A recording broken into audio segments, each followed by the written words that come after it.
வணக்கம்.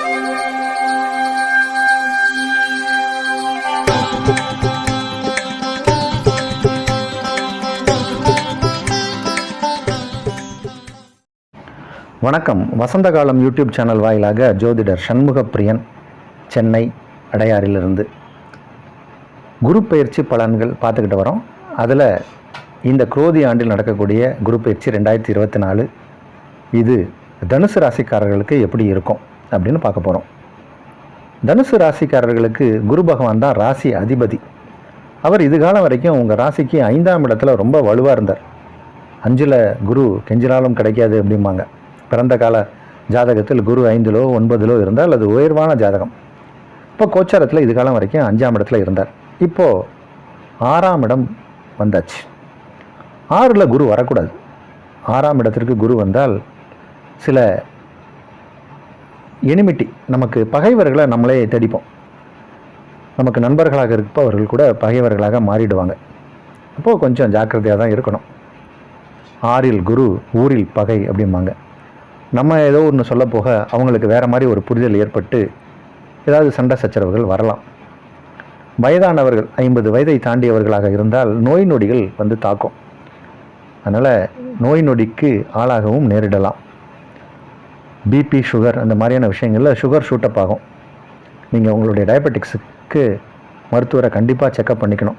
ஏன் 30-35 வயசுக்காரராக இருந்தாலும் ஒரு முறை ஒரு ஹெல்த் செக்கப் பண்ணிக்கிறது சிறப்பு. குரு பகவானை பொறுத்த வரைக்கும் 6ஆம் இடத்தில் இருப்பது அவ்வளோ விசேஷமான பலன் இல்லை. ஆனால் குரு பார்க்கும்போது அதோடைய பார்வைப்படுற இடம் நல்லா இருக்குது. அப்போது ஹெல்த்தையும் நம்ம வெளி வட்டார பழக்க வழக்கத்துலேயும் கொஞ்சம் ஜாக்கிரதையாக இருந்துட்டோம்னா இந்த குரு பயிற்சியிலேருந்து தப்பிச்சிடலாம். அது எப்படின்னு பார்த்தோம்னா, குரு பகவான் தனது 5ஆம் பார்வையாக உங்கள் ராசிக்கு 10ஆம் இடத்தை பார்க்குறார். 10ங்கிறது ஜீவனஸ்தானம். நம்ம எதன் மூலம் சம்பாத்தியம் பெறுகிறோம் என்று சொல்லக்கூடிய இடம். இப்போ ஜீவனம் ஸ்தானம் பலமாக இருக்குன்றனால உத்தியோகமோ தொழிலோ வியாபாரமோ சிறப்பாக நடக்கும் அப்படிங்கிறத காட்டுது. அதில் நமக்கு எந்த பிரச்சனையும் இல்லை. குரு பகவான் தனது 7வது பார்வையாக 12ஆம் இடத்தை பார்க்குறார். இப்போ 12ஆம் இடம் அப்படின்னா ஏதோ செலவும் வரப்போகுதுன்னு அர்த்தம். அப்போ அது நல்ல செலவாக இருக்கணும். அதற்கு கடவுளை பிரார்த்திக்கணும். குரு பகவான் தனது 9வது பார்வையாக உங்கள் ராசிக்கு 2ஆம் இடத்தை பார்க்குறார். 10ஆம் இடம், 12ஆம் இடம், 2ஆம் இடம், இப்படி இந்த இடங்களில் குரு பார்வைப்படுது. 2ஆம் இடம் என்பது தன லாபத்தை சொல்லக்கூடிய இடம், தனஸ்தானம். இப்போ பண வருமானத்தை சொல்லக்கூடிய இடத்துலையும் குரு பார்வைப்படுது, தொழில் ஸ்தானத்தில் படுது, விரயஸ்தானத்துலேயும் படுது. அப்போ வரவும் வரும், செலவும் வரும். வரக்கூடிய வரவை நம்ம ஜாக்கிரதையாக பிடிச்சு வைக்க கற்றுக்கணும். சேமிப்பை எப்படி செய்யலாம் அப்படின்னு நம்ம யோசித்து இன்வெஸ்ட்மெண்ட்டை சரியான இடத்துல பிளான் பண்ணி பண்ணணும். இல்லைனா காசு காலி ஆகிடும், விரயம் ஆகிடும். வருமானம் வருவதற்கு வாய்ப்புகள் நிறையா காட்டினாலும் செலவுகளும் உங்களுக்கு ஈக்குவலாக இருக்கும். இப்போ எங்கேயாவது ஒரு இன்வெஸ்ட்மெண்ட் பண்ணணும், பாண்டு, இந்த மாதிரி மியூச்சுவல் ஃபண்டு, இந்த மாதிரி ஏதாவது அதுக்கான டெக்னிக்கல் ஆலோசனை கொடுக்கக்கூடியவர்கள்ட்ட கேட்டு இன்வெஸ்ட்மெண்ட் பண்ணணும். தங்கத்தில் முதலீடு செய்வது சிறப்பு. இருந்தபோதும் அதை நம்மளே விரயம் பண்ணுறதுக்கு நம்மளே தயாராகிடுவோம். அதனால் ரொம்ப ஜாக்கிரதையாக இருக்கணும். குரு பகவானை பொறுத்த வரைக்கும் உங்கள் ராசிக்கு இருபுறமும் அவருடைய பார்வைப்படுது.